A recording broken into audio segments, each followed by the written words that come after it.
हमारी chief minister भी हैं एक खातून इस वक्त। चीफ मिनिस्टर प्राइम मिनिस्टर की बात कर रहा हूँ जी। बांग्लादेश और पाकिस्तान की दोनों खातून थे, अभी नहीं है अल्हम्दुलिल्लाह। राइट।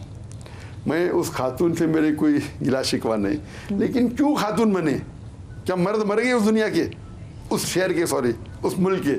क्योंकि आप देखेंगे, देखिए आप मीडिया पे क्या कर रहे हैं, शेक हैंड कर रहे। अल्लाह के रसूल फरमाते अगर आप नामहरम को छुएंगे, एक खीला सिर में डालना बेहतर है, सिर में खीला ठोकना बेहतर है बनिस्बत नामहरम को छूना। यहाँ तो नहीं, अभी प्रोटोकॉल है तो हैंडशेक करते, हमारे मर्द भी करते। मैं जानता नहीं, अल्लाह आलम हो सकता है, मैं नहीं जानता को एक मर्द को मैं नहीं देखा, खातून तो मिलाती है हाथ, कोई भी कंट्री के हो तो, गैर मुस्लिम या मुस्लिम, हाथ तो मिलाते ना, हराम है कि नहीं? खीला ठोकने से बेहतर है, खीला ठोकना बेहतर है बनिस्बत नामहरम को छूना। अल्लाह के रसूल की सही हदीस है। वो मर्द भी मिलेंगे, अरे वो प्रेसिडेंट है, वो प्राइम मिनिस्टर, हाथ मिलाएंगे, फोटो निकालेंगे। मैं जब गया था गैम्बिया के प्रेसिडेंट, वो मुझे बहुत चाहते थे, तो मैं चीफ गेस्ट था, उनका नेशनल डे था, तो मुझे स्टेज पे खड़ा कर दिया। और उसके बाद सडनली सब एम्बेसडर्स स्टेज पे चढ़ गए प्रेसिडेंट से मिलने के लिए। प्रेसिडेंट के पहले मैं राइट के ऊपर हूँ, तो सबसे पहले थी यूएसए की एम्बेसडर खातून थी, आके मुझे हाथ मिलाने गई। मैं बोला sorry ma'am, you no.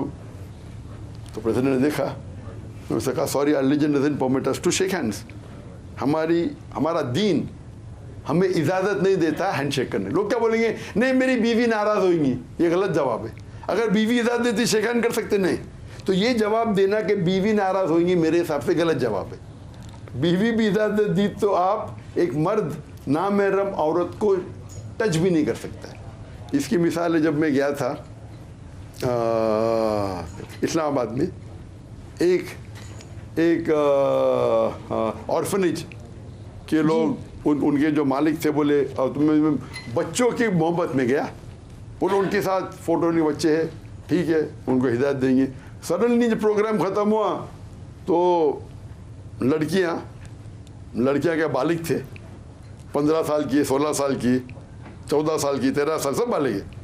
Stage के ऊपर आके फट, क्या हो गया ये? मैं फ़ौरन नीचे उतर के बोला क्या है ये? तो मुझे मेरे दुनिया क्या कहती छोड़ो, मीडिया क्या कहती छोड़ो, मुझे अल्लाह को जवाब देने का है।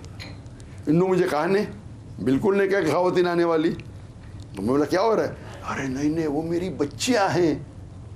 वो मालिक कहता है मेरी बच्चियाँ हैं। मैं बोला आपको भी छूना हराम है। बच्ची कहो, बेटी कहो, कहना जायज़ है। जब तक आपकी बीवी से कोख से जन्म नहीं ली, वो आपकी बेटी नहीं है, बोल सकते, छू भी नहीं सकते। वो डर गया। नहीं, पाकिस्तान में होता है, पाकिस्तान में होता है हुंदो, पाकिस्तान में क्या होता है मुझे लेना देना है नहीं। आप छू भी नहीं सकते उनको, बेटी बोल सकते,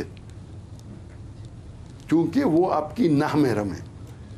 तो ये माशरा बेटी बेटी बोल के सब कुछ कर रही है। आप अगर उनका ख्याल रख रहे, आप उनको पैसा दे रहे, तनख्वाह दे रहे, रोटी कपड़ा मकान दे रहे, रोटी कपड़ा मकान दे रहे, छू भी नहीं सकते। ये इस्लाम का उसूल है। तो जब हम आते हैं जो आपके सवाल का, औरत की हुक्मरानी, तो वो कॉम्प्रोमाइज़ कर रही है। जो अल्लाह ने दर्जा दिया गया, माँ के पैर के नीचे जन्नत है। अल्लाह के रसूल फरमाते, एक शख्स जब आते, सही बुखारी की हदीस है, चैप्टर नंबर 8 हदीस नंबर 2 के वॉल्यूम 8 चैप्टर 2 हदीस 2 कि एक शख्स आके पूछते अल्लाह के रसूल से कि सबसे ज़्यादा मोहब्बत किससे करना चाहिए? तो अल्लाह के रसूल के तेरी माँ, उसके बाद तेरी माँ, उसके बाद तेरी माँ, उसके बाद तेरा बाप। मतलब 2/3 75% लव एंड कंपेनियनशिप जाता है माँ को, 3/4 75% जाता है आपकी माँ को, 25% 1/4 जाता है आपके बाप को। उसका मतलब माँ को मिलता है gold medal, silver medal, bronze medal, बाप को जाता है कंसोलेशन प्राइज। तो अगर हुक्मरान के चक्कर में आप इतने शरीयत को तोड़ेंगे, मीडिया के सब में आएंगे, हाथ मिलाएंगे, मीटिंग होगी, आपके रूम में आपका सेक्रेटरी कौन? मर्द, आपका एडवाइजर कौन? अक्सर मर्द। कम बंद कमरे में एक खातून और आदमी नामहरम साथ में हैं, तो अल्लाह के रसूल कहते तीसरा आदमी शैतान है। कौन सा प्राइम मिनिस्टर लेडी है मुझे बताओ? एक प्राइम मिनिस्टर कभी भी जिंदगी में कम बंद कमरे में आदमी के साथ थी अकेले। इसलिए बिजनेस के अंदर भी मेरी बहन माशाल्लाह बिजनेस हैंडल करती है, बहुत बड़ा बिजनेस। सिर्फ लेडीज सेक्शन, जेंट सेक्शन अलग, जेंट सेक्शन दूसरा देखता है। कर सकते हैं आप, बिजनेसमैन बन सकते हैं, बिजनेस वुमेन बन सकते हैं, सीईओ बन सकते हैं, लेकिन कोई भी शरिया के रूल को नहीं तोड़ना चाहिए।